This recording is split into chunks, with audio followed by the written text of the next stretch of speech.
जय हिंद दोस्तों, स्वागत है आप सभी का एक बार फिर से हमारे YouTube चैनल दी कॉपी पेन में। तो औरंगजेब तक हम लोगों ने मुग़ल साम्राज्य से रिलेटेड जो भी चीज़ें थी वो हम लोगों ने पढ़ ली है औरंगजेब तक। ठीक, उसके बाद जो भी उसके शासक हुए ना, क्योंकि औरंगजेब से फिर क्या होता है, जो शासक आते हैं वो ज़्यादा योग्य नहीं होते हैं, मुग़ल काल का पतन होता जाता है, तो वो हम आधुनिक काल में पढ़ेंगे। ठीक, मध्यकाल में एक और टॉपिक है मराठा साम्राज्य या मराठों का उत्कर्ष। शिवाजी जिसके संस्थापक थे, तो इस बारे में हम लोग पढ़ेंगे, इसके बारे में बात करेंगे। तो आज का जो टॉपिक है वो है मराठों का उत्कर्ष। ठीक, कि जो मतलब शिवाजी थे जिन्होंने मराठा साम्राज्य की स्थापना की थी। मराठों का उत्कर्ष कैसे हुआ, कैसे उठे, राइज हुआ, तो वही देखेंगे। तो मराठा साम्राज्य का जो संस्थापक थे वो शिवाजी थे, और शिवाजी का जन्म है 6 अप्रैल 1627 ईस्वी में शिवनेर दुर्ग, ठीक, जुन्नार के समीप हुआ था। और शिवाजी के पिता का नाम शाहजी भोसले एवं माता का नाम जीजाबाई था, और शाहजी भोसले की दूसरी पत्नी का नाम तुकाबाई मोहिते था।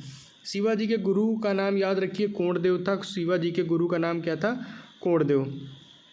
और आध्यात्मिक गुरु की बात करें तो आध्यात्मिक क्षेत्र में शिवाजी के आचरण पर गुरु रामदास का काफ़ी प्रभाव पड़ा, और शिवाजी का विवाह जो है वो साईबाई निम्बालकर से 1640 ईस्वी में हुआ।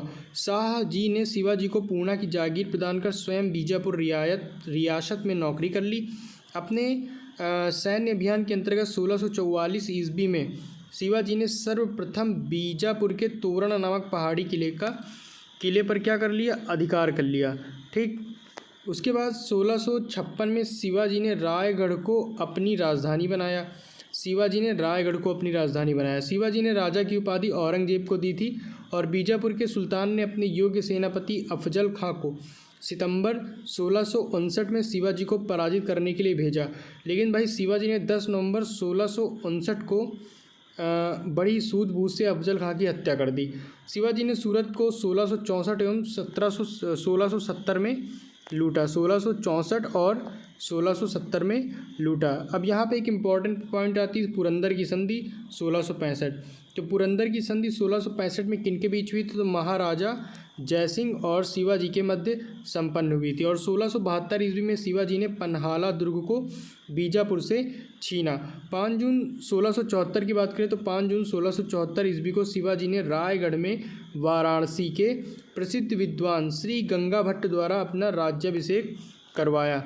ठीक, राज्याभिषेक करवाया।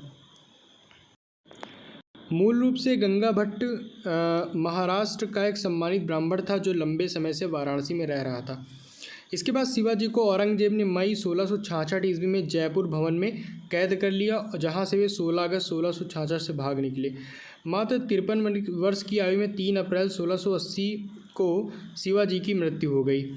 शिवाजी के मंत्रिमंडल को अष्टप्रधान कहा जाता था, और अष्टप्रधान में पेशवा का पद सबसे महत्वपूर्ण एवं सम्मान का होता था। ठीक, पेशवा का पद सबसे महत्वपूर्ण होता था।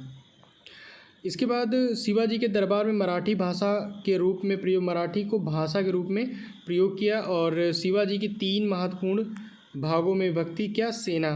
ठीक, एक पागा सेना, सिलहदार और पैदल सेना।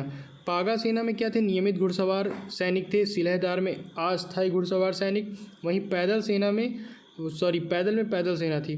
शिवाजी को तोपें अंग्रेज़ों ने प्रदान की थी। शिवाजी को तोपें जो हैं वो अंग्रेज़ों ने प्रदान की थी। आगे देख लेते हैं महाराष्ट्र के प्रमुख संत। ठीक, महाराष्ट्र के प्रमुख संत के बाद फिर यहाँ पर अष्टप्रधान आता है, और उसके बाद शिवाजी के उत्तराधिकारी, और शिवाजी के उत्तराधिकारी के बाद कुछ संघर्ष हैं। ठीक, तो मतलब अगर आगे वीडियो बनाएंगे तो काफ़ी बड़ा हो जाएगा, तो फिलहाल आज की वीडियो में चलिए इतना ही रखते हैं। ठीक, शिवाजी के बारे में आप लोगों ने जाना। इसके बाद हम अगले वीडियो में महाराष्ट्र के प्रमुख संत के बारे में पढ़ेंगे।